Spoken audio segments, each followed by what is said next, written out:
How's everybody doing? Vampire Lord 1024 here, and welcome to Dead Frontier Outbreak. It started as a normal day, just like any other. I took a shower and grabbed a quick cup of coffee before heading out of the front door and waving goodbye to my loving wife. I jumped on board the bus, sat down, turned on my MP3 player, and promptly entered my usual daydream state. I finally arrived at my office building, headed up Finally, the it says floor, and sat down eventually. at my desk to see a huge pile of paperwork. I sighed and got started. MP3? I thought it was iPods and stuff like that. A scream coming from down the hall broke my concentration. I considered going to see what it was, but the thought quickly passed. Probably just another hysterical secretary overreacting to a spider. Just as I started getting back to work, something else grabbed my attention. I peered out the window into the street below, and to my astonishment, saw a scene of utter chaos. People fighting, even killing each other for seemingly no reason. By this time, some of my coworkers had gotten up from their desks and joined me in staring out the window.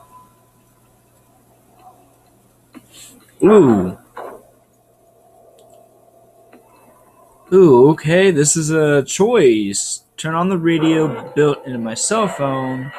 Might as well. The radio began blurting out all kinds of information.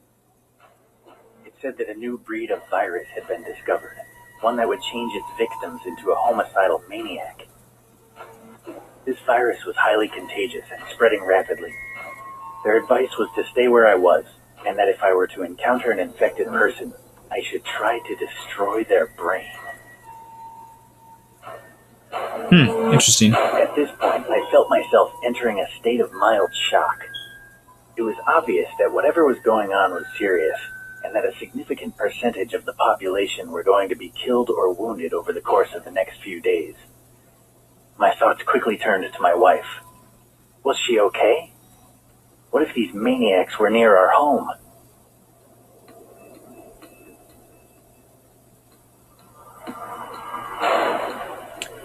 Call my wife. I dialed the number, but immediately got an error tone. I tried several more times before giving up. I was annoyed with myself for wasting time.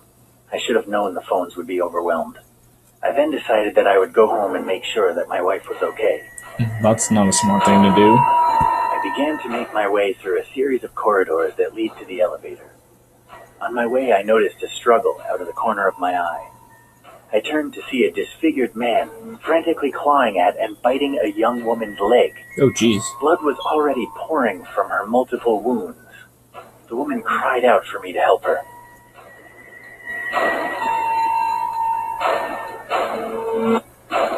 Try to find someone to help her. I began to look for somebody to help, but all of my fellow coworkers seemed to be far more interested in saving their own skins. By the time I returned to the office, both the crazed man and the wounded woman had gone. I decided to continue to the elevator. Interesting. I arrived at the elevator, but to my dismay, it seemed many other people had the same idea. I heard a ping and the elevator doors slid open. In a split second, the large crowd of office staff pushed and shoved their way into the tiny metal box.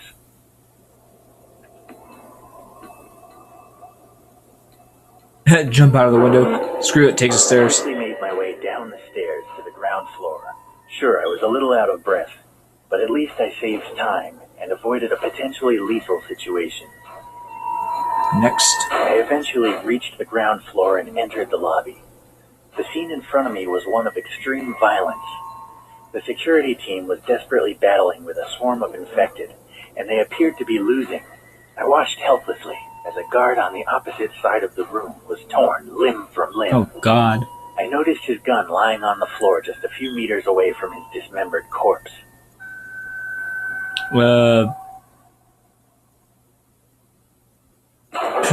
Get the gun. Zombies, but just as soon as I got close to the gun, I slipped on a pool of blood. Oh, I shit. stumbled directly into the group of infected. Oh. I frantically tried to escape their grip, but it was hopeless.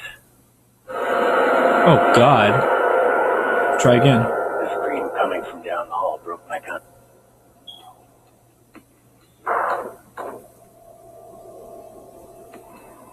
The common room was crowded with coworkers, and I could barely see or hear anything with all the commotion. I only managed to pick out the phrases psychovirus and destroy the brain. Okay. At this point, I felt myself entering a state of mild shock. It was obvious that whatever was going on was serious, and that a significant percentage of the population were going to be killed or wounded over the course of the next few days. My thoughts quickly turned to my wife. Was she okay? Don't call, just go. Neither stay in the office I hung building. around the office for a while, But it wasn't long before I began to hear shouts and screams echoing around the building. It seemed that the infection had already made its way inside and that staying here was no longer safe. I eventually decided to go home and check on my wife. Had I have left sooner, things might have been much less dangerous. True. I began to make my way through a series of corridors that led to the elevator. Same thing. This is call 911. I dialed the number, immediately got an engaged tone. I tried again several more times before giving up. By the time I was done, the woman had already appeared to be dead, and the crazed man had turned his attention to me. I had no choice but to flee towards the elevator. Back at the elevator, take the stairs again, skip this because we already know. Make a dash for the... let's go through the rear exit. I managed to slip away without any infected noticing and proceeded quickly towards the rear exit. I made my way through several corridors towards the back of the building. As I approached the rear entrance, I spotted a hefty padlock across the bolt, making it practically impossible to open without a key. I cursed my bad luck and tried to figure out my next move. The janitor would have had the key, but reaching his office would require going back towards the lobby. Search for a window and climb through. I realized that breaking the door down would be impossible and that heading back would be too dangerous, so I set about searching for another exit. Sorry if you don't want to hear the guy read. I figured that I would read it, so it would take less time. This isn't really much of a game. It's just more of a choice, like trial and error kind of game. I remembered that there was a small window in the male bathroom just a few doors down the corridor. I arrived at the bathroom door and pushed it open. Suddenly I heard a bestial roar coming from further down the corridor. A dozen infected had spotted me and were heading in my direction. I quickly entered the bathroom and spotted the window I was thinking of. However, in my dismay, it was much smaller than I remembered. I thought that I probably would fail, but I knew I was going to be very tricky to maneuver.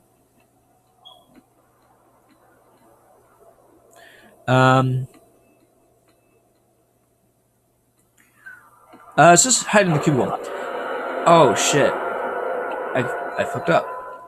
I locked myself in the cubicle, sat on top of the toilet seat, and tried not to make any sound. Within a few moments, the zombies had shoved their way into the room. At first, it seemed like my plan was working. They spent a few moments stumbling around, not able to find me. However, I didn't know the infected had such a keen sense of smell.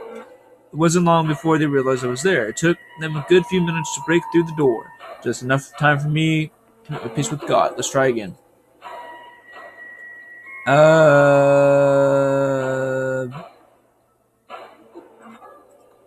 grabbed a cup of coffee and sat down. A few minutes later, I overheard one of my coworkers talking about a virus that made people homicidal.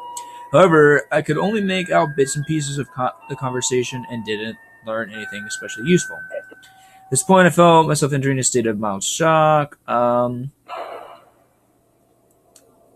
Don't call, just go home and see if she's okay. I knew that the phone lines would most likely be overwhelmed, so I decided not to waste my time calling. I headed straight home. I began to make my way through a series of corridors, and I'll have to pause right there and come back and finish this here in a second, so don't go anywhere. Alrighty, I'm back.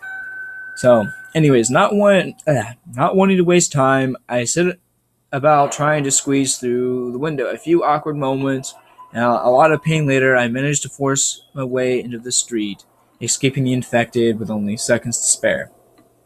I dropped from the window and landed on the pavement with a heavy thud. Looking up and down the quiet back street, I tried to decide what to do next. Eventually, I came to the conclusion that my best bet was to head to a main road and try to steal a vehicle or catch a lift. I jogged down the quiet street for several meters before stopping to catch my breath. I looked up briefly and saw a little girl wandering aimlessly in the middle of the road. Ignore her. She's probably a zombie. I realized that the girl was most likely infected, and therefore I decided to ignore her and continue down the street. Probably a great idea. I eventually arrived at the main road.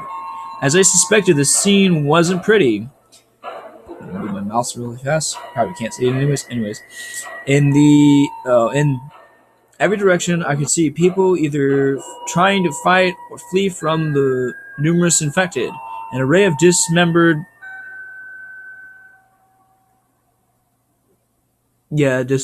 corpses already littered the streets. Sorry about that. I was trying to figure out what the word was. I suddenly felt nauseous within a few moments and was vomiting my breakfast all over the pavement. I really did not need to freaking know that, to be honest. I wiped my mouth with my sleeve and looked up to see a bus driving down the street. The number was the same as the one I usually took home. There appears to be a lot of people on board already, but I thought I might be able to squeeze in.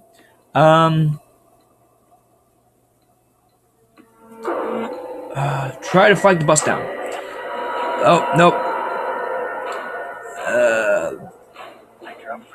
Okay, at least ignore her. Okay, so we're gonna ignore the bus this time. Ignore the bus.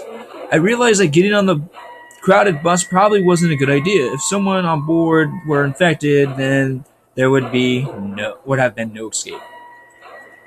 As I continued down the street, I noticed several groups of people. Just across the road was a group of men with rifles. They appeared to be having fun shooting the zombies rather than trying to escape.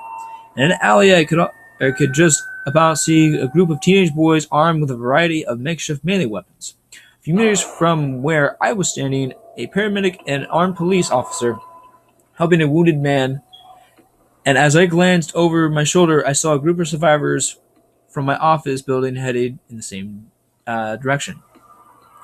I decided that it would probably be best to team up with the other survivors. Join the men with rifles. Nope. Wow. That sucked. Let's see. Skip. Sorry, I'm not going to really talk right now. I'm trying to skip here. Joining my co-workers. I jogged over to the group of my fellow co-workers. They seemed happy to see me.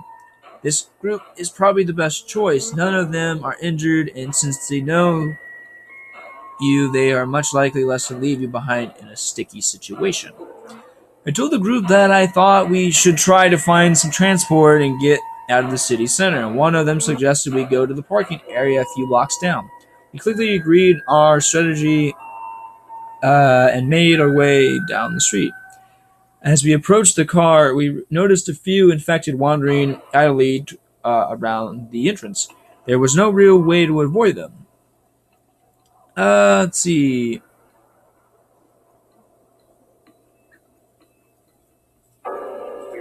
We ran swiftly towards the car pack? Oh, I guess. Ducking and weaving between the zombies. Unfortunately, one of us stumbled and fell to the ground with a definite thud. By the time the rest of us noticed, it was already too late. Sucks for him or her. The zombies had him pinned and were now tearing away at his flesh. Oh, jeez. Without saying a word to another, we continued our way and left him to his fate. Poor bastard. We eventually found a few different options for vehicles in which we could make our escape. On the far side of the parking area, we found a pair of road motorbikes. Closer to us was a four-wheel drive all-terrain Jeep, a large freight truck, and a convertible sports car. Take the Jeep. I suggested that we take the Jeep, and others quickly agreed. Having the ability to go off-road if necessary would be incredibly useful, especially since many roads would have been blocked with traffic accidents or zombies. We approached the Jeep and peered inside. To our dismay, we saw a pair of infected inside, desperately clawing at the window to attempt. Suggest trying another vehicle instead. I made my suggestion, but The others didn't listen. They really wanted that Jeep, and a few zombies weren't going to stand in their way. The others immediately flung open the doors and started trying to drag the zombies out. However, they were having serious trouble, and it seemed like they would most likely end up dead if I didn't intervene. I'm gonna escape.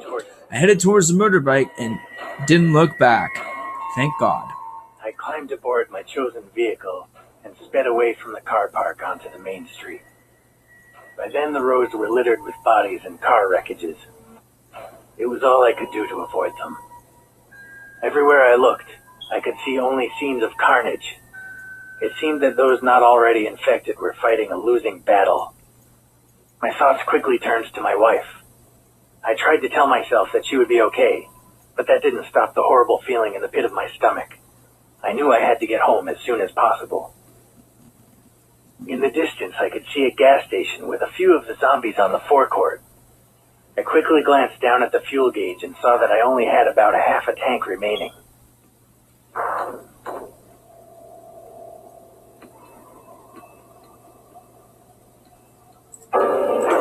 Oh, fuck. You gotta be kidding me.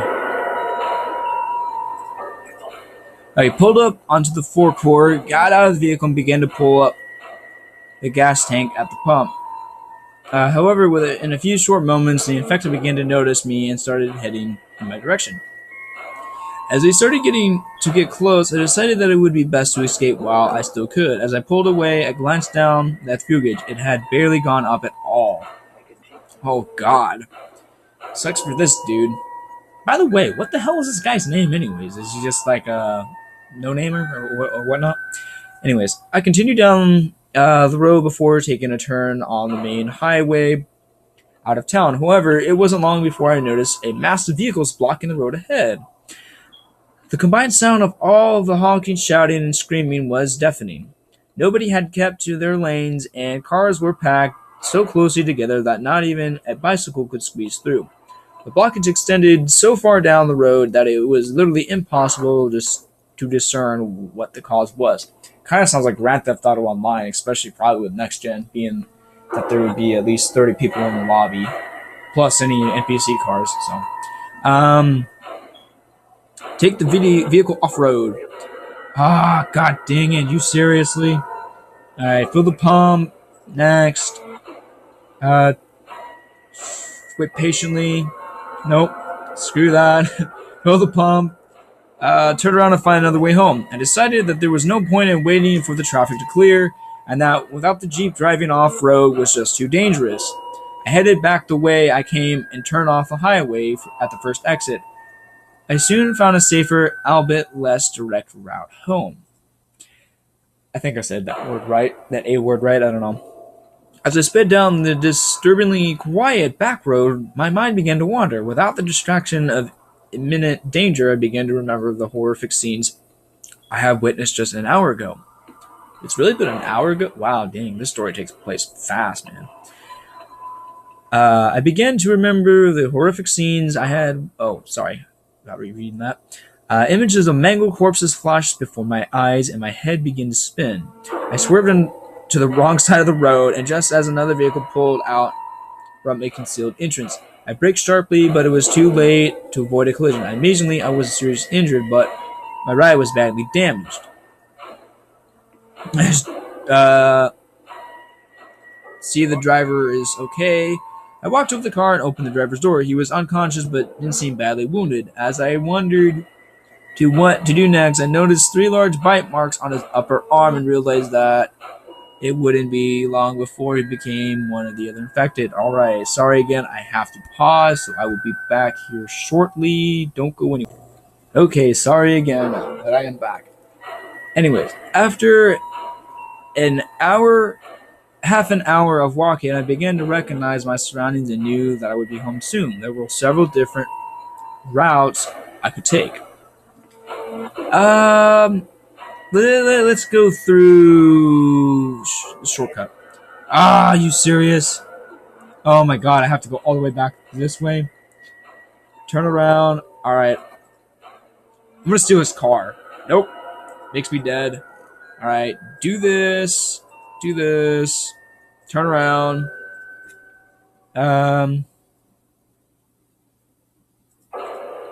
do that, click next. After half an hour. Oh, nope, don't continue down the main road. Alright, sorry, a little bit clicking.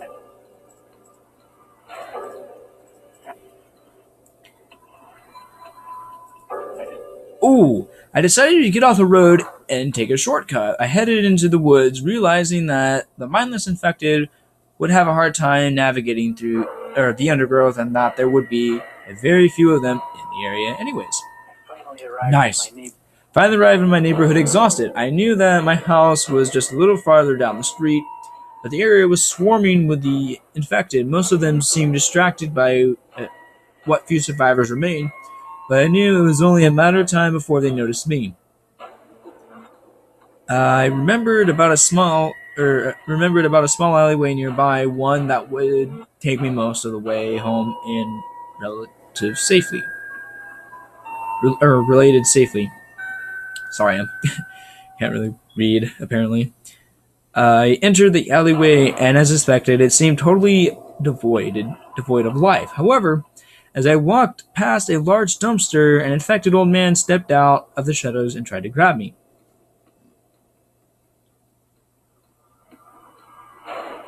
Throw him over my shoulder. Nope.